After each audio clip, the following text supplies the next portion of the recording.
수험생 여러분 반갑습니다. 이번 시간에는 2편 정책학 마지막 파트를 정리합니다.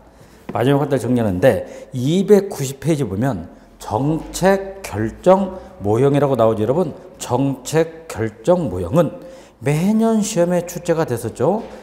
행정사 우리 3회 시험에서 두 문제가 출제됐는데 공공선택 모형, 그 다음에 쓰레기통 모형이 나왔죠. 그렇다면 제4회 올해에는 공공선택 모형, 쓰레기통 모형이 나오지 않는다.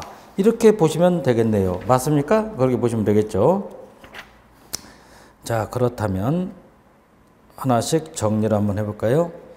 아주 중요한 파트인데요.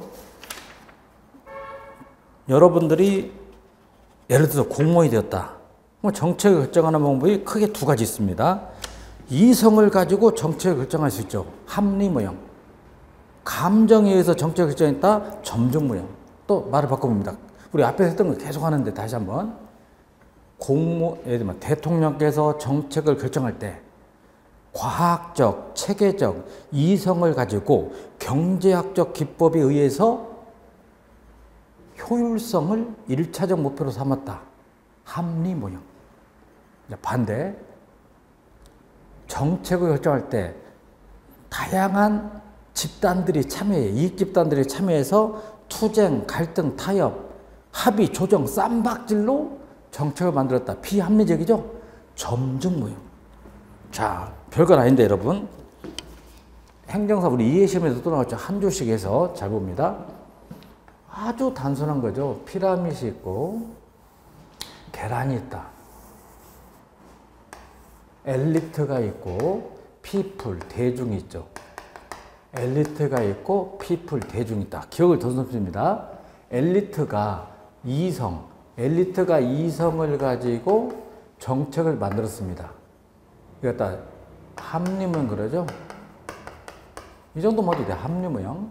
그래서 다른 말로 엘리트 이론 그래요. 우리 앞에서 배웠죠? 뭐가 있다? 엘리트로. 그럼 엘리트가 공익을 만들었다 이거야. 그런 설을 뭐라 말했죠? 실체설 그랬다. 실체설. 이렇게 말했습니다. 주로 엘리트가 정책을 만들기 때문에 참여가 안 되기 때문에 선진국이다, 신생국이다, 신생국. 반대로 여기서 엘리트는 이익집단이라고 했죠. 그랬죠? 이익집단. 이익집단인 엘리트들이 이익집단 간의 투쟁, 갈등, 타협, 합의, 조정에 의해서 쌈박지로 정책을 만들었죠? 이성이 아니라 이제 뭐가 된 거지? 감정이겠죠. 합리가 아니라 말을 바꿉니다. 무슨 모형이다? 점정 모형. 엘리트가 아니라 참여가 됐다. 플러리즘에서 뭐가 된 거죠? 다원주의. 실체설 반대 뭐였다? 과정설. 신생국 반대. 미국 같은 어디서 나타난다? 선진국. 이렇게 말하죠. 그래서 우리는 합리 모형을 1모형 그래. 반대로 2모형 그럽니다. 이 두 가지를 짬뽕해서 플러스 이게 3모형을 갖다 짬뽕해서 우리는 호남 모형. 뭐라 바른다? 호남 모형 그러죠. 됐습니까? 이제 두 번째. 이게 여러분 수단이고 이게 목적이야. 그렇지? 목적과 수단이 명확하게 구분되어 있다. 그리고 목표가 고정되어 있기 때문에 수단이 목표를 쫓아갑니다. 목표와 수단이 계층을 이루었다. 무슨 모형이다? 합리 모형. 아니다. 목표와 수단이 애매모호하다. 구분되어 있지 않다. 하면 뭐지? 점정 모형 그럽니다. 그 다음에 합리 모형은 목표나 가치가 미리 고정됐다고 본다. 투괄식에서 이건 주로 뭘 따른다? 연역적 추론, 연역법. 이건 목표나 가치가 마지막에 나온다. 미괄식에서 연역적이 아니라 뭐가 되는 거죠? 귀납법. 또 한번 예를 들어보죠. 뭐 아주 여러분 단순한 거예요. 자, 숲 반대가 뭐였죠? 나무 그랬죠. 그렇죠? 숲과 나무. 거시, 미시. 숲과 나무. 이게 목표라면 이건 뭐가 되는 거지? 수단. 이렇게. 목표가 이미 고정되어 있다고 믿는다. 무슨 모형이죠? 합리 모형. 목표는 마지막에 나올 수밖에 없다. 읽어보자. 뭐지? 점정 모형 그래. 무슨 모형이다? 점정 모형. 숲과 같은 전체를 본다 해서 전체주의. 나무와 같은 부분을 본다 해서 뭐라 말한다? 개체주의. 그래서 숲 전체를 바라보기 때문에 시간이나 비용이 많이 든다. 무슨 모형이지? 합리 모형. 그럼 상대적으로 시간 비용이 적게 드는 게 무슨 모형이다? 점정 모형. 또 말을 바꾸면 모든 대안을 다 분석한다. 총체주의. 모든 대안을 분석하기 때문에 시간과 비용이 많이 든다. 무슨 모형? 합리 모형. 2의 시험 문제 그냥 한 줄씩 나왔죠. 다음 설명 중 틀린 것은. 그 다음에 중요한 대안 몇 가지만 분석해. 부분주의. 그 시간 비용이 많이 든다, 적게 든다? 적게 든다. 이렇게 말하죠. 그래서 합리 반대가 뭐다? 점정 모형. 그 다음에 이 짬뽕 혼합 모형은 뭐냐? 혼합 모형은 숲을 관찰할 때는 합리 모형의 기법을 적용하고 나무를 관찰할 때는 점정 모형의 기법을 적용한다. 짬뽕도 있다. 그런데 합리 모형이 좀 더 가깝죠. 무슨 모형이다? 혼합 모형. 여기까지. 아주 단순한 겁니다. 그래서 이제 행정사 사회시험에는 깊게 나올 수는 없고 그냥 한 줄씩 물어볼 수는 있겠다. 290페이지 선에서 추론 1 정책 결정 시 양적 기법. 양적 기법이 바로 경제학적 기법. 경제학적 기법을 이용한다. 합리 모형. 질적 기법 쌈박질 점정 모형. 엘리트론과 다원주의죠. 그 다음에 경제학적 기법 정책적 기법. 효율성이냐 민주성 즉 형평성이냐. 거기까지 정리하면 되고요.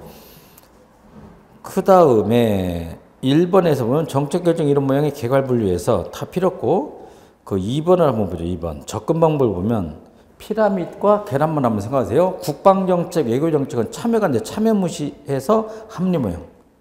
복지, 교육정책은 공청회를 하기 때문에 참여 중시 점정 모형. 양하면 합리, 질하면 점정. 이성에 의존한 연역적 합리 모형. 경험, 기납적 점정 모형. 경제적 합리성 합리 모형. 반대 정치적 합리성 점정 모형. 인간은 전지전능한 신이다. 올마이티. 완전한 합리성 합리 모형. 제한된 합리성 점정 모형. 상황을 확실하다고 가져간다. 폐쇄이론 합리 모형. 상황이 불확실하다 보다 개방이론 점정 모형. 엘리트론 합리 모형. 다원주의론 점정 모형.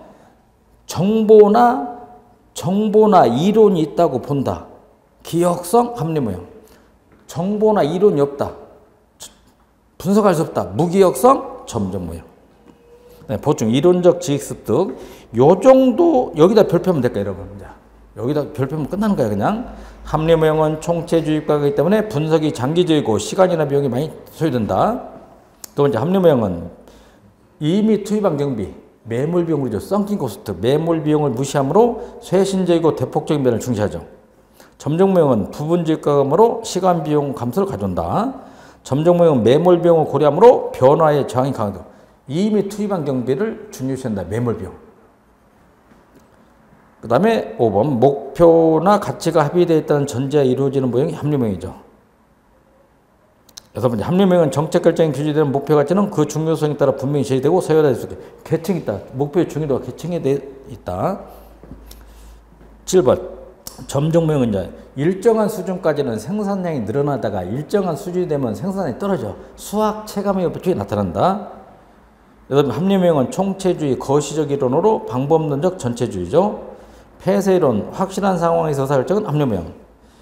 10번이 좀 중요하죠. 10번 특히 별표하고요. 혼합 주사 모형. 그냥 혼합 모형 똑같아. 혼합 모형은 근본적 결정과 세부적 결정을 나누어 근본적 결정의 경우는 합리 모형. 세부적 결정은 점정 모형을 선별적으로 적용하는 것이 합리적이다. 11번 만족 모형은 정책 결정의 합리성을 제약하는 요인을 고려할 때 한정된 대안의 비교문서를 통해 인간은 신이 아니다. 제한된 합리성에 입각한다. 요 정도 하도 되지 않겠냐. 그 다음에 정책 결정 1번 그냥 합리 모형을 다른 말로 규범적, 총체적, 연역적 접근 방법. 제1 접근 그러죠. 자, 여기서 하나만 좀 밑줄 긋습니다. 간단히. 개념의 밑줄. 정책 결정자가 이성과 고도의 합리성에 따라 행동하고 결정한다고 보며 목표 달성의 극대화를 위한 합리적 대안의 탐색, 선택을 추구하는 규범적, 이상적 접근. 거기까지만 보지 말고요. 그 다음 편행에서 특성. 특성에서 기억만 별표해 주세요. 정책 결정자의 전지전능성의 가정을 전제한다. 즉 결정자는 결정에 필요한 모든 요건과 능력을 갖추고 있다고 간주한다. 인간은 전지전능한 신호로 간주한다. 합리 모형. 그래서 현실적인 해라보다 이상적이란 말. 이상주의. 그것만 하면 되겠죠. 그 다음에 비판. 어떤 비판점이 있는가? 1번. 기억. 인간의 심리, 즉 주관적 가치 판단을 고려하지 않으며 인간 사이의 동태적 요소를 무시하는 뭐다? 폐쇄이론이다. 점정 모형을 다른 말로 그림 그리며 계란 그려놓고요. 현실적, 부분적, 기납적, 제의접근. 개념만 정리합니다. 인간의 지적 능력의 한계와 정책 결정 수단의 기술적 제약을 인정하고 정책 결정 과정에 있어서 대안의 선택이 항상 합리적이고 규범적으로 이루어지는 것이 아니라 현실을 긍정하고 현재보다 약간 개선되었다고 생각하는 수준에서 이루어진다는 가정에 입각하여 정책 결정을 설명하고자 하는 모형. 즉 인간은 전지전능한 신이 아니다. 그 정도 하면 되겠죠. 우측 특성에서 디귿만 밑줄 긋습니다. 디귿. 정책 결정이란 여러 이해 당사자들 사이의 정치적 타협의 산물이라고 하는 입장이다. 투쟁, 갈등, 타협, 합의, 조정에서 만들어진다. 그것만 밑줄. 비판점을 봤더니요. 비판점은 뭐냐? 디귿만 밑줄 긋습니다. 다수의 이익을 강조하므로 소수의 이익은 무시당한다. 토론하는 과정에서, 공청회 하는 과정에서 힘있는 다수의 이익은 많이 반영되고 힘없는 소수 약자 이익은 무시당한다. 그런 또 한계점 있죠. 거기까지 하면 되겠죠. 그 다음에 합리 모형 박스에다 피라미드 그려놓고요. 점정 모형 계란 해놓고 딱 하나만 찾아봅니다. 4번만 밑줄. 인간을 전지전능한 신호로 간주한다. 그것만 밑줄 긋고요. 점정 모형은 4번 밑줄. 정책이란 현재보다 약간 수정되고 향상된 수준에서 결정된다. 즉 대폭적 변화가 아니라 소폭적 변화. 마지막 7번 밑줄 긋습니다. 예산을 편성할 때 합리명 두 가지 뒤에서 배웁니다. LIBS. 작년 우리 행정사 시험 문제죠. 품목별 예산 약자입니다. 라인 아이템 버제팅 시스템. 5편에서 배우죠. PBS. 퍼포먼스 버제팅 시스템 성과주 예산. 점증 모형의 예산 편성 두 가지. PPBS. 플레이닝 프로그래밍 버제팅 시스템. 우리말로 기획 예산. GBB. 제로 베이스 버제팅. 원점에서 다시 편성하자. 연기준 예산. 거기까지만. 우측 가서 혼합 주사 모형은 짬뽕입니다. 피라미드 플러스 뭐다? 계란. 이렇게 하면 되겠죠. 밑줄. 엣지온의 이론으로서 합리 모형과 점정 모형이 혼합된 이론이다. 거기까지 하고요. 그 박스 봅니다. 고려할 대안의 범위. 기본적 결정, 근본적 결정은 합리 모형을 쓰고 세부적 결정은 뭐다? 점정 모형. 그 다음에 분석할 대안의 효과. 기본적 결정은 대충 본다 이거예요. 계략적 검토. 면밀한 검토를 할 때는 뭐가 된다? 세부적 결정. 예를 들어봅니다. 제가 하늘 전체를 관찰할 때는 합리명을 쓰는 거야. 대충 한번 보는 거야. 두 번째, 북극성 하나만 자세히 보겠다. 이때는 뭐다? 점정 모형. 세밀하게 관찰한다 이거죠. 거기까지 해주면 되고. 4번, 만족 모형을 그림 그려봐. 계란. 점정 모형의 한 일파입니다. 만족 모형은 개인적 결정이야. 개인적 결정을 집단적 결정으로 확대한 게 바로 점정 모형이다. 계란. 개념함줄. 사이먼과 마치가 개인적 의사결정에 적용한 모형으로 사회심리학에 기초한 의사결정 모형이다. 그 박스 봅니다. 개인적 의사결정. 그러니까 혼자서 의사결정한다. 만족 모형 딱 하나. 뭐죠? 인간 신이 아니다. 제한되는 거. 거기다 별표. 제한된 합리성에 가장 가까운 의사결정 모형, 만족 모형. 자, 개인적 의사결정 집단적으로 확대한 게 4가지. 점정 모형, 연합 모형, 쓰레기통 모형. 작년 신문제 났죠? 쓰레기통 모형. 마지막 인공투명보다 사이버 네트워크 모형. 거기까지. 특성에서 기억만 정리해 주세요. 의사결정자는 인지능력상 한계로 말미암아 완전한 합리성이 아닌 제한된 합리성, 즉 주관적인 합리성에 따라 대안이 선택될 수밖에 없다. 지식이나 정보가 부족하다. 모든 대안을 분석할 수 없고 중요한 대안 몇 가지만 분석한다. 최종 모형, 개념 문 닫아 두고 드로어가 정책의 패러다임을 제시하기 위하여 주장한 모형으로 특히 선례가 없는 새로운 정책 결정을 해야 하는 경우에는 합리성 및 경제성의 고려 외에 적극적 요인으로서 초합리적 요인, 즉 직관, 영감, 육찰, 통찰과 같은 것이 불가피하게 개입하게 됨을 중요시하는 거시적 정책 결정으로 최신형이다. 특성에도 기억만 별표, 딱 기억 하나 별표입니다. 합리적 요인과 이성과 초합리적 요인, 인스퍼레이션, 영감, 육감, 직관에 의존하는 거야. 합리적 요인과 초합리적 요인을 동시에 다룬다. 근데 어느 걸 더 강조하냐면 초합리성을 더 강조한다. 이게 포인트입니다. 난 리얼에다 bit줄. 메타폴리시. 한 번 더 정책 결정자. 다시제. 메타라는 말은 다시제라는 의미가 있죠. 한 번 더 정책 결정. 다시제. 초정책 결정에 중점을 부여한다. 정책 결정에 관한 또 정책 결정. 그래서 가외성, 중첩성을 중시한다. 여기까지 하면 되겠죠. 그 다음에 페이지를 넘겼어요. 여기까지가 기본 모형이죠. 298페이지 이제 지금까지 배웠던 내용을 쫙 나와 있는데 일단 학자 좀 간단히 신경 씁니다. 합리 모형을 연구한 학자는 과학적 관리론자이기 때문에 뭐 규릭이나 루터다 말이에요. 규릭, 루터. 그 다음에 만족 모형 학자 밑줄 그었어요. 만족 모형 학자는 사이먼과 그 스승 바나드죠. 점적 모형은 린드블롬과 율리다브스키. 혼합 탐사 모형은 아미타미 에쪼니. 최적 모형은 라스웰과 드로어. 그 정도. 사이버네티스 모형은 그림 그립니다. 계란이야, 계란. 점적 모형과 유사한 거야, 계란. 인공 두뇌학. 1번만 밑줄. 인간과 컴퓨터의 결합으로서 인공 두뇌학적 기법을 의미한다. 거기까지만. 인공 두뇌학. 그 다음에 페이지를 넘겨서 7번. 그렇죠. 제가 항상 강조한 게 공공 선택 모형. 이건 뭐 행정사 우리 3회 시험에 통짜로 나와버렸기 때문에 다시 나오기는 어렵다. 그럼 이렇게 정리합니다. 공공선택 모형이 나오면 신제도주의야. 합리선택 신제도주의. 이렇게 보시면 됩니다. 또 1편에 봤던 MPM이라고. 신자유주의. 신공공관리 일종이다. 가장 쉽게 말하면 경제학을 정치에 도입해서 효율성을 높이고 정부 실패를 극복해보자. 무슨 모형? 공공선택 모형. 그 얘기예요. 다시 한번. 경제학적 기법을 정치에 도입함으로써 효율성을 높이자. 그리고 정부 실패를 극복해보자. 무슨 모형? 공공선택 모형. 나왔기 때문에 다시 똑같이 나오지는 않겠죠. 공공선택 모형 1번 보세요. 계층제나 관료제, 율신행정학을 비판했어.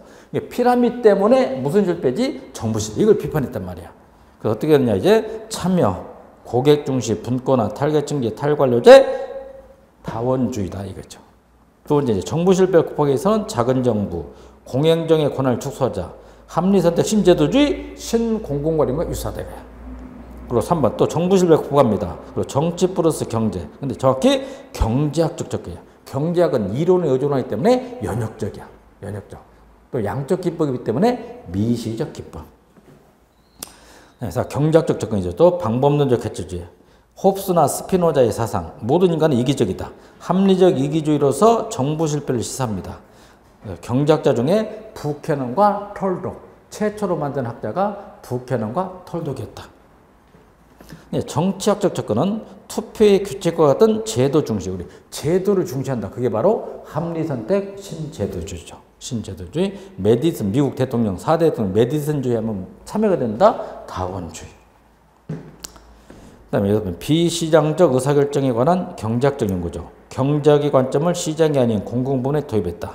고객의 선호를 중시하고 권한은 분산하고 관할권은 중첩. 공공재와 공공서비스를 배분합시다. 7번째, 인간은 모든 대안들에 대하여 등급을 매길 수 있는 합리적인 존재로 가정하죠. 8번 별표, 관료도 공익이 아닌 사익을 추구함으로 정부 실패 원인을 제공한다 본다. 9번째, 행정에 도입한 학자가 엘리너 오스트롬하고 빈센트 오스트롬이죠. 오스트롬의 학설. 오스트롬이 누구냐? 노벨 경제학상을 수상했죠. 전통적 관료제를 비판하고 민주주의 패러다임을 강조했다. 정치 경제학적인 시각에서 행정현상을 설명했죠. 3번에다 별표. 권력은 분산되어야 하고 상호제약과 통제가 이루어져야 된다. 빈센트 오스트롬은 남편이고 엘리너 오스트롬은 부인입니다. 근데 엘리너 오스트롬 부인이 노벨 경제학상을 수상했죠. 그 다음에 4번째, 행정 서비스는 다양한 의사결정자의 결정에 달했다고 본다. 네, 던 리브가 주장한 신우파 배우죠. 신우파가 신자유주의야. 여기서 강조하는 이념이 바로 뭐다? 효율성. 중앙정부가 처리하는 게 효율적인 게 있고 지방정부가 처리하는 게 효율적인 게 있겠죠. 재분배정책, 배당정책, 사회보험제도, 방범치안 소방, 쓰레기 수거 같은 거, 공공부조, 개발사업은 개발사업만큼은 중앙정부와 지방정부가 관할권에보다 중첩, 협력하는 게 효율적이다. 개념에서 니은만 정리합니다. 공공재 선택에 있어서 비시장적 의사결정의 확장에 응할 때 나타나는 정치에 관한 하나의 접근 방법. 경제적, 사회적 문제는 순수 시장의 문제가 아니며 시장체제, 정치체제, 사회체제가 한데 어우러진 영역의 문제로 본다. 네, 전개 과정을 봤죠. 전개 과정에서는 기억만 그냥 묻히고 있습니다. 1962년에 추가된 부캐넌과 톨독의 동의의 계산에서 확립하기 시작한 공공선택이론은 1986년 부캐넌이 노벨 경제학상을 받으면서 각광을 받기 시작했다. 참 특성에서요. 기억의 답이죠. 공공행정의 경제적 원리과 간 서비스 제공을 강조한다. 공공선택론자들은 집권적 계층제적 구조를 강조하는 전통적인 정부관리제는 시민의 요구에 민감하게 반응하지 못하며 오히려 시민의 선택을 억압하는 제도적 장치로 소위 정부실병이 되고 있다고 비판한다. 일선행정이나 전통력을 비판했다. 일선행정이나 전통적 행정을 비판해서 계란으로 나타난 게 바로 뭐다? 공공선택론이다. 거기까지만. 다음 페이지를 넘겨서 디귿에다 밑주고 있습니다. 효용 극대화를 추구하는 합리적 경제이냐. 그러니까 모든 인간은 이기적이다. 공공선택론에서 정치가나 관료가 공익을 추구하는 것이 아니라 개개인의 사익을 추구한다고 본다. 관료는 예산에보다 극대화. 니스칸에는 관료 예산 극대화. 몇 배를 확대시킨다? 2배. 정치가는 투표의 극대화. 기업가는 이윤의 극대화를 중시한다. 이것 때문에 정부 실패를 시사한다. 거기까지만 해주면 됩니다. 그 다음에 우측 가서 303페이지 그 위에 보충해서 공공선택모형이 나오는데 공공선형이 아니라 좀 바꿔놔요. 공공선택모형으로 바꿔주세요. 공공선택 모형. 그래도 큰 2번만 하면 보다. 큰 2번. 1971년 오스트롬의 공공선택론을 보니까 인디애나 블랙리턴, 인디애나 주립대가 있는 도시 지명이 인디애나 블랙리턴 그럽니다. 관료제의 근본적인 특징이 유계질서, 계층제가 잡힌 권한체계로 한다면 전적으로 유계질서, 계층제에 의존하고 있는 헌법체계는 부캐넌과 톨독식의 비용 계산을 할 때 대단히 큰 비용을 수반하게 된다. 외부 비용이 크게 나타난다. 자, 무슨 얘기가 봅니다. 이 피라미드 보세요. 이 계층제, 이 유계질서, 이 계층제 조직은 정책을 결정할 때는 소수가 참여해. 내부 사람 소수가 참여하기 때문에 IC, 인터널 코스트 내부 비용은 적게 들어. 내부 비용은 적게 들지만 이 정책 집행이 잘 안 돼. 집행이 잘 안 됩니다. 시민들이 저항을 한 거야. 집행이 잘 안 된다. 바로 엑스터널 코스트, 외부 비용 감소한다, 증가된다? 증가돼. 그게 바로 뭐다? 계층제의 한계점. 이것 때문에 무슨 실패를 했다? 정부 실패. 다시 한번. 공무원들이 가장 쉽게 정리합니다. 정책을 결정할 때 들어가는 비용을 내부 비용, 인터널 코스트 내부 비용, 집행할 때 들어가는 비용을 뭐라고 한다? 엑스터널 코스트 외부 비용. 그런데 계층제 조직은 소수가 정책 결정하기 때문에 내부 비용은 감소되지만 외부 비용은 증가된다. 그럼 무슨 실패를 초래했다? 정부 실패를 초래한다. 이렇게 정리됐죠. 그 다음에 밑에 주의론요. 공공선택론을 연구한 학자 몇 명 있는데 그래서 뭐 의미는 없고요. 300페이지에서 볼 필요 없어요. 여러분 305페이지 그냥 4번도 밑찍어 봐. 에로우가 연구한 가능성이 아니라 보다 불가능성 정리. 화살 아니야? 에로우보다 불가능성 정리. 여러분 한번 예를 들게 제가 우리 여러분 투표할 때 만장일치도 있고 다수결도 있다 이거야. 근데 여러분 보자. 근데 어느 것도 최선의 투표제도라고 말할 수 없어. 왜냐면 자 봐. 만장일치는 민주성은 확보하지만 시간 비용이 많이 들어. 비경제적이다 이 말이야. 두 번째 다수결론리는 시간 비용은 줄일 수 있지만 비민주적이야. 그래서 어떠한 투표의 규칙도 민주적이면서 합리적일 수 없다. 누가 연구했다? 에로우에서 불가능성 됩니다. 어떠한 투표도 5가지 공리를 충족시킬 수 없다. 이 얘기죠. 정부 실패 원인을 시사하는 거죠. 또. 자, 간다. 1번만 한번 정리해 볼까요? 에로우의 불가능성 정리란 타당하다고 여겨지는 공리인 보편성, 합리성, 무제한성, 파레토 원칙, 독립성, 비독재성을 모두 충족시키는 사회 후생함수는 존재하지 않는다는 것을 말한다. 이를 공리적으로 구체적으로 보면 다음 같다. 5가지 원칙만 좀 밑줄어 주세요. 5가지 원칙. 첫째, 파레토 원리. 모두가 A보다 B를 원하면 사회적 선택도 A가 아닌 뭐다? B가 돼야 된다. 근데 실제는 그렇지 않을 수도 있죠. 두 번째, 이행성 원리. A가 B보다 크고 B가 C보다 크면 반드시 A가 C보다 커야 된다. 근데 반드시 그렇다고 말할 수는 없겠지. 독립성 원리. 무관한 선택 대안으로부터 영향을 받지 않고 결정돼야 된다. 독재자가 없어야 돼. 비독재성 원리. 한 사람에 의한 사회적 의사결정 안 된다. 근데 대통령 혼자서도 의사결정 할 수 있겠죠. 네, 불가능이죠. 완비성 원리. 자신의 선호에 일치하는 대안을 선택할 수 있는 자유가 보장돼야 된다. 갖다 에러우가 연관 불가능성 그랬죠. 나머지 보지 말고 306페이지 넘겨서 7번 티보갓을 별표 한번 해봐. 티보갓을 별표. 거기다가 계란 그려봐요. 계란.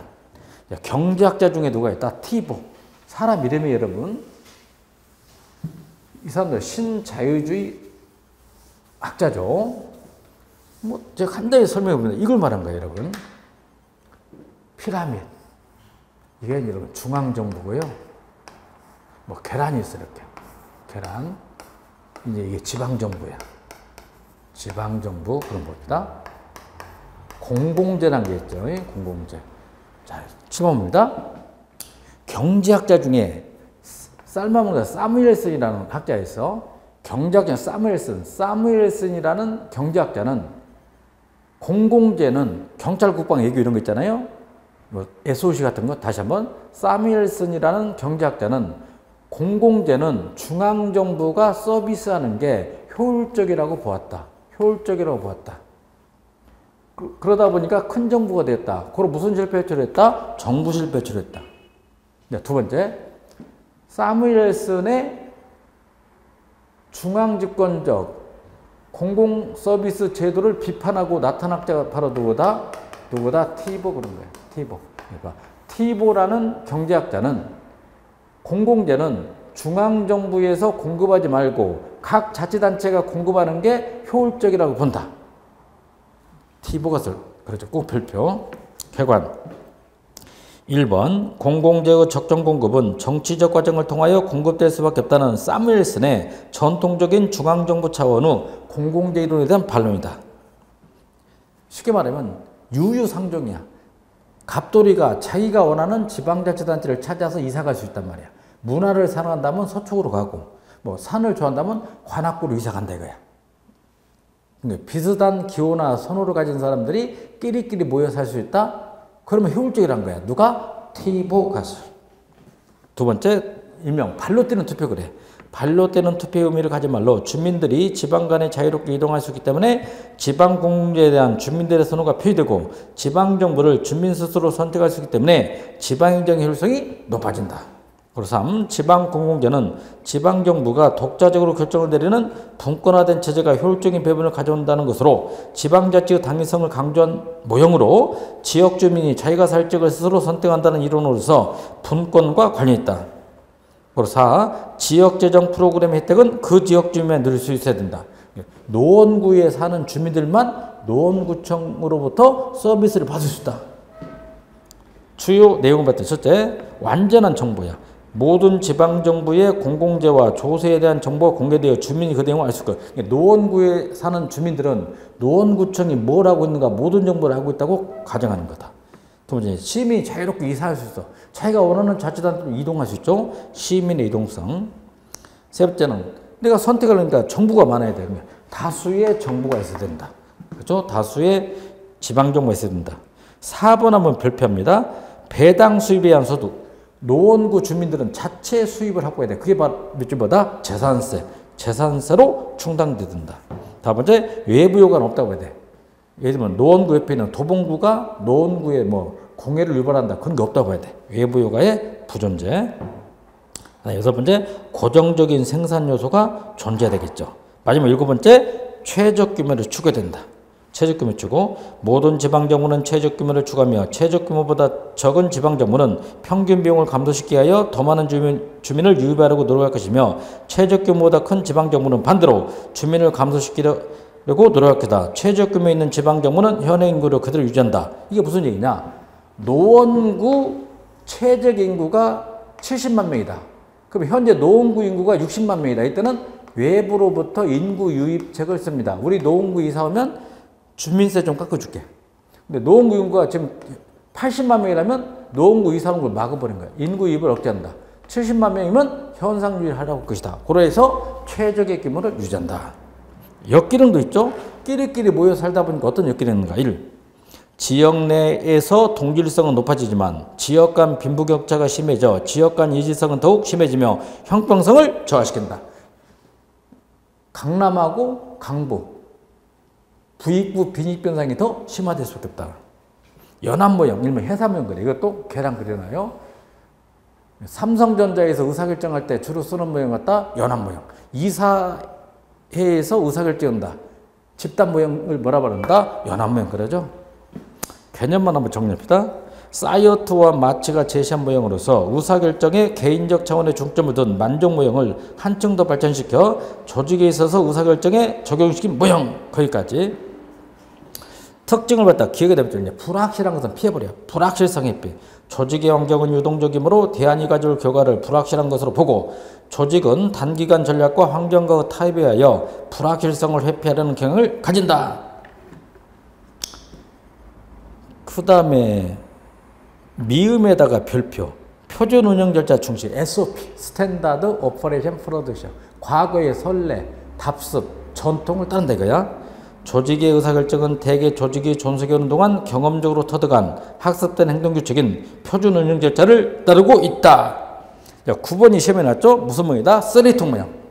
여러분 쓰레기통, 제가 강의 때 이 쓰레기통을 갖다 국회로 비하는 거야. 국회에서 의사결정이 어떻게 이루어지는가. 그 대표적인 게 바로 뭐다? 쓰레기통 모형 그럽니다. 그러면 이 국회에서 어떻게 의사결정이 이루어지냐. 첫째는 문제가 있어. 문제의 흐름. 제가 암기하라고 했죠. 근데 여기 나왔죠. 문제의 흐름, 해결책의 흐름, 선택의 흐름, 참여자의 흐름. 이 네 가지가 우연히 한 곳에 모여질 때 의사결정이 이루어질 수밖에 없다. 무슨 모형? 쓰레기통 모형. 네 가지를 제가 암기하라고 했죠. 개념에서 기억만 밑줄. 불확실한 상황 속에서 여러 가지 문제들이 표류하다가 우연히 한 곳에서 모여질 때 의사결정이 이루어진다고 본다. 거기까지만. 페이지를 넘겨주고요.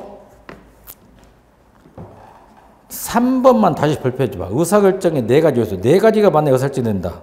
문제 흐름, 기회 흐름, 해결책 흐름. 하나 더 참여자 흐름. 거기까지만. 10번 밑에 흐름, 스트림앤 창 윈도우. 흐름 창모형은 이걸 말합니다. 똑같은 건데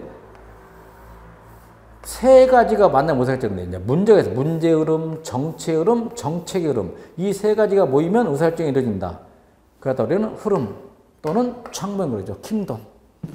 개념만 비추고 있습니다. 킹돈이 제창한 흐름 창모형은 의사결정에 관한 쓰레기통 모형을 다소 변형시켜 서로 연관성이 없으면서도 정책 의제 설정 과정과 정책 결정 과정을 구성하는 세 가지 흐름인 문제 흐름, 정치 흐름, 정책의 흐름을 현실에 바탕을 두고 분석한 모형. 2번만 별표. 세 가지 흐름 암기합니다. 문제 흐름, 정치 흐름, 마지막 정책의 흐름. 이 세 가지 중에 가장 중요한 게 뭐다? 정치의 흐름이다. 암기해 주세요. 다음 편에 앨리슨 연구한 의사결정 모형. 큐바 미사일 사태와 관련되는 게 앨리슨이라는 학자가 연구했다 해서 앨리슨의 의사결정 모형 그럽니다. 이건 뭐 독창적인 모형이 아니야. 세 가지를 갖다 짬뽕해 놓은 거야. 믹스시켰다. 60년대 미국 케네디 대통령 때 소련의 흐르시초프, 큐바의 카스트로가 소련으로부터 핵미사일을 가져다가 큐바에 설치하는 것을 미국이 포착한 거야. 그걸 다룬 영화가 바로 D-13일 그래. 전쟁이라 며칠 전이다? 13일 전. 그래서 해상봉쇄령이라는 대안을 제시해서 핵 문제를 해결한 게 바로 앨리슨의 의사결정 그래요. 개념. 기억만 좀 별표해 주세요. 집단적 의사결정을 성질별로 분류하여 국가적 정책 결정에 적용하는 경우 중에서 가장 널리 알려진 것이 앨리슨의 세 가지 모형이다. 그는 이 모형을 이용하여 큐바가 60년대 초에 소련의 미사일을 도입하려고 했을 때 미국이 왜 해상 봉쇄령이라는 대안을 채택했는지를 설명했다. 적용사례 첫째, 1. 큐바 미사일 사태였죠. 뭘로 해결했다? 외교정책. 둘째는 최선의 대안이 뭐였다? 해상 봉쇄령이죠. 미국 태평양 함대가 태평양을 딱 걸어간 거야. 그리고 세 번째, 집단적 의사결정이야. NSC. 내셔널 세큐리티 카운슬 국가안전보장회의를 열었단 말이야. 이걸 헐리우드에서 다룬 영화 바로 D-13이죠. 케빈 코스너 주연의 D-13입니다. 그러면 세 가지를 갖다 조합시키는 보세요. 합리 모형은 그림 그려. 합리 모형은 똑같아. 그냥 합리 모형은 똑같은 거다. 권력의 소재 물질, 최고 지도자가 권력을 부여한다 이거야. 조직 체제 모형 계란 그려봐. 계란 그렸고 느슨하게 연결된 하위 조직들의 연합체. 즉 이건 뭐가 똑같다? 연합 모형이야. 관료 정치 모형은 3모형, 독립적인 개개인 행위자들의 집합자. 이건 점정 모형. 합리 모형과 연합 모형하고 점정 모형 이 세 가지를 가지고 큐바 미사일 때를 해결한 학자가 누구다? 앨리슨. 품위제는 우리말로 보고제도, 결제제도를 품위제 그래. 그냥 개념만 밑줘봐. 개념과 특성. 기억, 니은만 묶어서 별표. 품위제. 보고제도, 결제제도를 말합니다. 행정기관 내부에서 행정방침의 결정이나 행정처분 등을 할 필요가 있을 때 해당 담당자가 문서를 기한 작성하여 결정권을 가진 상사의 승인을 얻는 상향식 결제제도. 그리고 니은 하위자가 기한한 품위서를 관계 부분에 돌려서 의견을 묻거나 동의를 구한 후에 결재권자가 결재하는 방식으로서 실시 단계에서 협력 확보나 기록 보존이 용이하다는 장점이 있다. 품위제, 일명 보고제도, 결제제도 그러죠. 거기까지만 좀 정리를 하고요. 그 다음에 그 단점에서 여러분 뭐 이런 말 있잖아요. 주사행정 그러잖아요. 6급 공무원을 주사 그래. 주사가 뭐 다 결제를 한단 말이에요. 주사행정 이렇게 말하죠. 페이지 넘겨서 312페이지 F에다만 그냥 미치고 있습니다. 실무 담당자가 기한을 하는 제도이므로 담당자의 지식, 능력, 사고방식에 의존하는 발휘가 된다. 즉 하급자의 결정에 의존한다는 점에서 6급 공무원을 말하고 주사 그래. 주사행정이라는 비판을 받는다. 여기까지 정리가 됐네요. 기출 예상 문제는 또 제가 문제풀이에서 다시 다루도록 하고요. 페이지를 넘겨서 320페이지 행정기획론은 아직 한 번 시험에 나오지 않는데 저는 둘 중에 하나가 시험에 나온다고 보는데 정부 업무평가 기본법하고 미래예측기법 중에 뭐가 있다? 델파이 기법. 이게 나오지 않겠냐. 나머지 아무 의미 없는 거야. 기획. 경제개발 1차 5년계 뭐 그런 거 말합니다. 1. 기획과 관련된 학자들의 입장을 이해하자. 두 번째, 기획의 그래 시험을 배웠죠. 정부의 뭐 그래 시험을 배울 때. 기획이 뭐냐? 개념, 정부가 달성하고자 하는 목표를 설정하고 목표 달성을 위하여 합리적인 수단을 연구하고 선택하는 과정. 예산과 뗄래야 뗄 수 없는 단계가 뭐다? 기획. 기획과 뗄래야 뗄 수 없는 단계가 뭐다? 예산. 예산하고 기획을 하는 부서 우리 기획재정부가 있단 말이야. 기획재정부. 그걸 말하죠. 이제 예산은 5편에서 배웠지만 1년간 정부의 세입 세출에 예정한 혹은 정부의 기획을 금액으로 표시한 거며 기획과 예산은 원칙적으로 유기적 관계를 가져야 하며 기획과 예산을 일치시키려는 기획지향적 예산관에 입각한 예산 편성 방법이 기획예산. 기획예산은 이제 뒤에서 배웁니다. 플래닝, 프로그래밍, 버제팅 시스템에서 PPBC 이렇게 말하죠. 그러면 왜 기획과 예산이 따로 국법이 됩니까? 괴리 요인 봅니다. 첫째는 1번 조직상 요인 때문에 권력의 집중에 의한 분산. 예산기구 따로 있고 기획기구 따로 있을 때는 불일치죠. 두 번째는 이제 기획 예산 담당이 갖추한 기획 담당자는 소비 지향적, 예산 담당자는 저축 지향적. 셋째, 기획과 예산의 본질상 요인. 기획은 한 5년서 장기적, 예산은 1년서 벌인다 단기적인 거. 심의상의 요인. 기획은 국회의 심의 의결을 거칠 필요가 없어.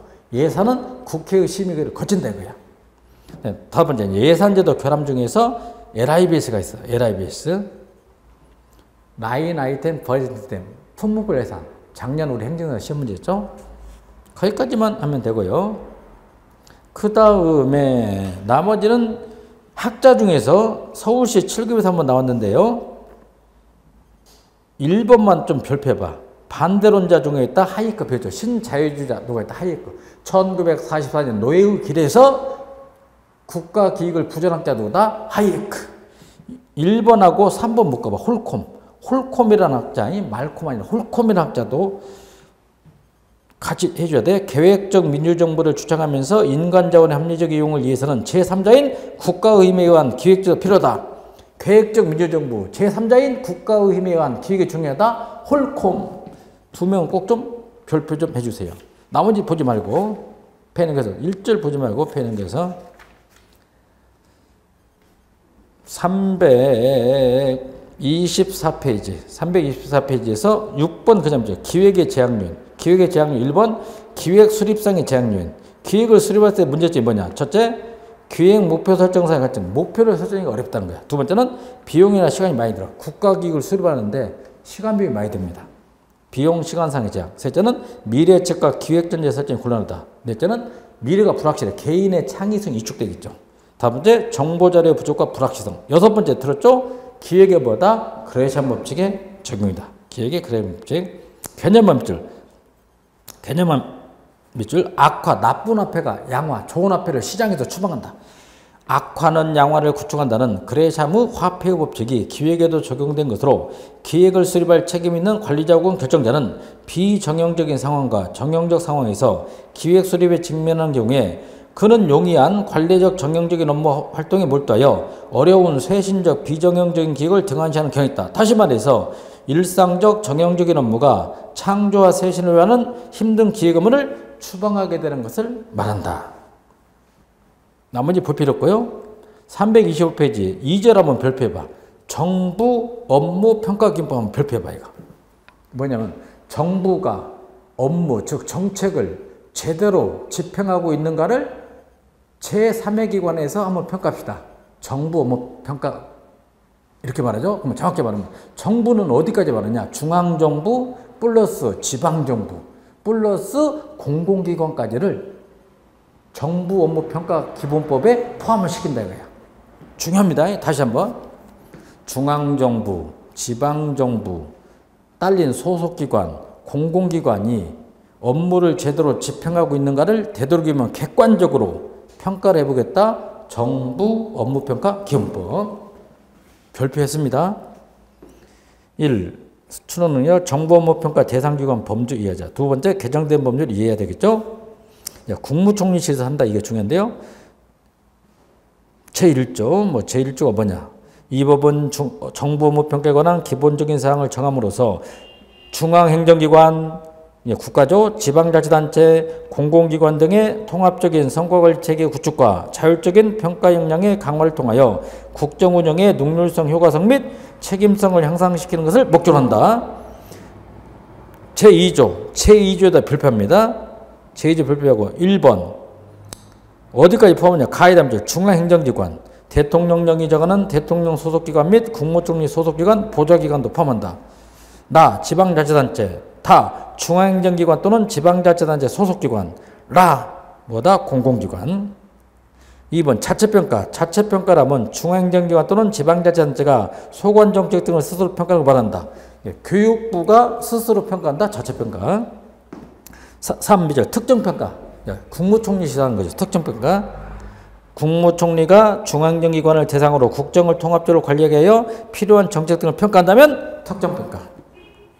배 넘겨서 4번 다시 한 번 더 평가다. 재평가. 교육부가 평가를 했어. 아전 인수기로 평가했다. 제3의 기관이 다시 한 번 평가해라. 재평가, 메타평가. 재평가라면 이미 실시된 평가의 결과, 방법 및 절차에 관하여 그 평가를 실시한 기관의 기관이 다시 평가한 것을 말한다. 거기까지. 그 다음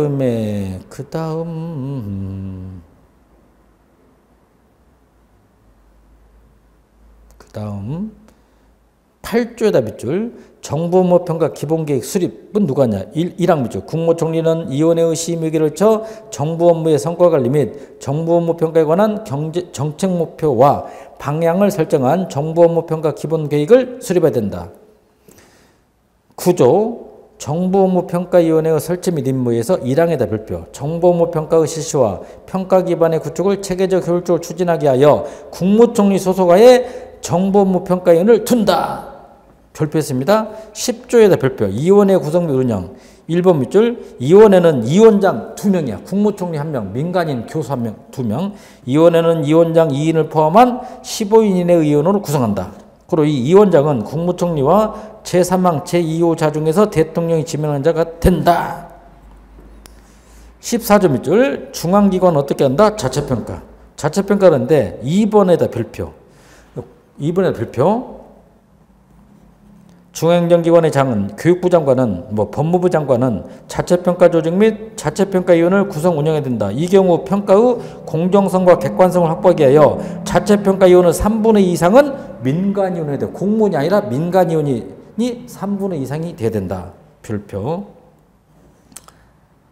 그 다음에 17조에다 별표. 자체평가 결과에 대한 재평가. 국무총리는 중앙행정기관의 자체평가 결과를 확인 점검 후 평가의 객관성 신뢰성에 문제가 있어 다시 평가가 필요하다고 인정되는 때는 위원회의 심의를 거쳐 재평가를 실시할 수 있다.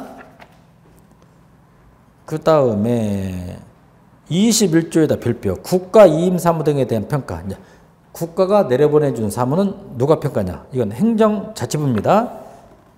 국가 이임 사무에 대한 평가 별표했죠. 지방자치단체 또는 그장이 이임받아 처리하는 국가사무, 국가보조사업, 그 밖에 대통령이 정하는 국가의 주요 시책 등에 대하여 국정의 효율적인 수행을 위하여 평가가 필요한 경우에는 행정자치부 장관이 관계중 행정기관의 장과 합동으로 평가를 실시할 수 있다. 꼭 좀 별표 주세요.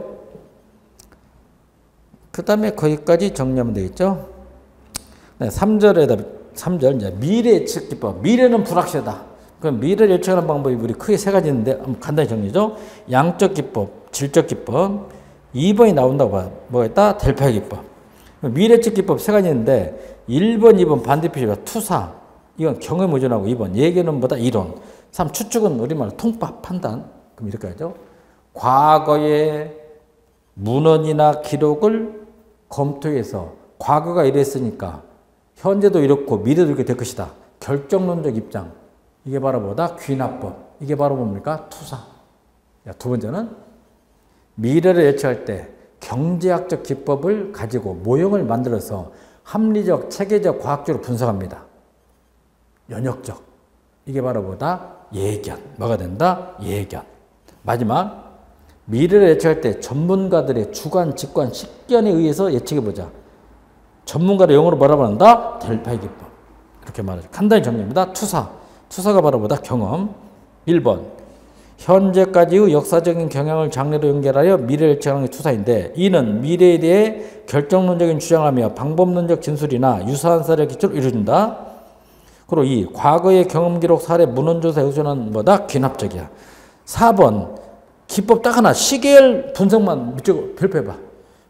투사의 대표적인 게 뭐가 있다? 시계열 분석만 미치거나 한번 손대지 말고 예견은 이제 이론을 준다. 1. 명백한 이론적인 과정을 통하여 예측이 이루어지는 동그라미 뭐다? 연역적 기법. 2번 기법에다 별표해봐. 뭐가 있다? 경로 분석, 투입 산출 분석, 선형계획, 회계 분석, 시뮬레이션. 하나 더 마코보 곡선. 이건 바로 예견, 즉 이론을 의존한다. 만약 추측, 이제 판단, 직관에 의해서 미래 예측하죠. 미래 상태에 대한 주관적인 판단에 의해 이루어지는 것으로 직관적인 진술 형태를 취하게 되며 정책 관련 후 기획 집단에 의한 내재적인 통찰력, 창의력 및 암묵지 등의 미래에 대한 지적 주장에 의존한다. 추측 기법 하나만 조금 다 전통적 델파이 하나 뭐가 있다? 정책 델파이. 첫 번째 시험이 이렇게 나오죠. 미래 예측 기법 중 예견에 해당하지 않는 것은 1. 마코복선, 2. 선형계획, 3. 시뮬레이션, 4. 회계분석, 251 시계열 분석 뭐다? 시계열 분석. 이렇게 나온다. 두 번째는 델파의 기법을 모를 수밖에 없다. 그럼 여러분 처음입니다. 전문가를 뭐라 말한다? 델파이 그런 거예요. 델파이. 전문가의 아이디어를 가지고 주관, 직관, 식견을 가지고 미래를 예측해 본다. 뭐지? 델파이. 그래서 이런 거 많이 있잖아. 2016년 한국 경제가 어떻게 나갈 것인가? 예측하자. 경제학자들을 데려다 놓고 경제학자들의 주관, 직관, 식견을 가지고 예측하잖아. 그게 바로 뭐다? 델파의 기법입니다. 딱 하나만 정리하면 된 거야. 델파에 두 가지 있는데 처음부터 끝까지 누가 참여했는가 비밀로 합니다. 공개를 하지 않는다? 전통적 델파이. 다른 말로 일반 델파이가 됩니다. 반대로 처음에는 비밀로 하다가 마지막에 공개시켜버린다? 정책 델파이가 그래. 그럼 시험장에 갔더니 델파이 기법이 했어. 그러면 그 앞에 뭐가 상징됐다? 전통적 델파이가 상징됐다. 이렇게 보시면 됩니다. 델파이 기법 별표했습니다. 개념. 전문가들의 의견을 체계적 단계적으로 종합하는 미래측 방법, 즉 어떤 문제를 예측 진단 결정함에 있어 의견의 일치를 볼 때까지 전문가 집단으로부터 반응을 체계적으로 도출하여 분석 종합한 하나의 조사 방법으로서 회의, 세미나 등의 전통적인 의견 종합 방식의 단점을 보완하는 데 권했다. 거기까지. 그리고 2번 전문가의 주관, 직관, 식견, 아이디어를 이용하여 미래를 예측하자. 이제 배경을 봤더니 첫째, 아폴로 신전에 있는 그리스의 지명으로 옛날 그리스의 성인들이 미래를 예측하던 언덕이죠. 그리스 아테네 가면 피레네 산맥이 있습니다. 피레네 산맥 가면 아폴로 신전이 있어. 그 아폴로 신전이 있는 언덕 이름이 바로 뭐다? 델파이다 이거야. 델포이. 종류 1번, 2번 반대 표시해봐. 전통적 델파이, 반대 정책 델파이. 전통적 동그라미, 정책 동그라미. 전통적 델파이는 뭐냐? 기억, 주로 미래측과 관련되죠. 니은, 동질적인 분야의 전문가를 선발해. 한 전문가 20, 30명. 그리고 이거 전문가를 따로따로 분산 배치시켜. 그럼 어떻게 의견을 묻냐? 설문지를 사용하, 설문지 줬다 빼. 설문지 작성한다. 미음, 비음만 묶어 별표해봐. 처음부터 끝까지 비밀을 보장해. 익명성을 보장한다. 그리고 비어 익명성이 유지되는 사람들이 각각 독자적으로 형성한 판단을 조합 정리하죠. 그리고 시옷 구성원 의 성격 마찰, 감정 대립, 지배적 성향을 가진 사람의 독주, 다수견 행포를 피할 수 있어. 따로따로 분산됐기 때문에 정책 델파이는 기억, 주로 정책 개발과 관련 있죠. 니은만 별표해봐. 선택적 익명성이야. 초기에는 비밀을 유지하다가 마지막에는 공개시킨다. 꼭 별표. 선택적 익명성 별표. 디귿, 양식 있는 많은 주청자가 선정됩니다. 전문가도 참여해. 흥미있는 사람도 참여해. 이해관계자도 참여해라. 다양한 분야의 이해관계자가 참여할 수 있다. 정책 델파이. 리얼, 차이를 부각시키는 통계처리 기법도 하고요. 미음, 일부러 갈등을 조성한다. 그래 창의성이 나온다. 조성된 갈등. 그리고 비읍, 컴퓨터 시스템을 통한 회의 방식을 이용하고. 마지막 시옷, 정책 델파이는 전통적 델파이 기법의 약점을 보완하기 위한 기법으로 전통적인 델파이 기법을 특징을 할 수 있는 질문의 반복과 회랑, 통제된 한류나 원칙에도 새로운 요소를 대표한다. 결론입니다. 처음부터 끝까지 익명성을 보장한다. 전통적 델파이. 처음에는 비밀로 하지만 나중에는 공개시킨다. 정책 델파이. 그것만 하면 마치는 거야 무조건. 그것만 하면. 페이 넘겨서 나머지는 의미 없는데요. 이 333페이지 가서 그냥 6번에다 찍어. 라플라스 기준. 학자 중에 누가 있다? 라플라스. 평균치를 구해서 평균치가 가장 큰 것을 선택한다? 라플라스. 미적었습니다. 불확실한 상황에서 각 조건부 값을 합한 값을 평균에 구한 평균 기대값을 비교하여 최선의 대안을 택해야 라플라스 기준. 문제풀이 제가 하는데 예를 들면 A 대안, B 대안, C 대안이 있다. 세 가지 있어. 1, 2. 어느 대안을 선택해야 되나? 30, 50, 70이다. 이건 40, 60, 80이다. 그럼 다 합치면 되는 거야. 이거. 다 합쳐봐. 얼마야? 120, 150이잖아. 150 나누기 3 하면 돼. 하나, 둘, 셋이니까요. 4, 6. 다 합쳐봐. 얼마다? 180 나누기 3. 2번이 선택된다. 무슨 기준? 라플라스 기준이다. 이번 시간은 여기까지 정리해서 2편 정책을 마무리했습니다. 쉬었다가 3편 조직관리를 정리합니다.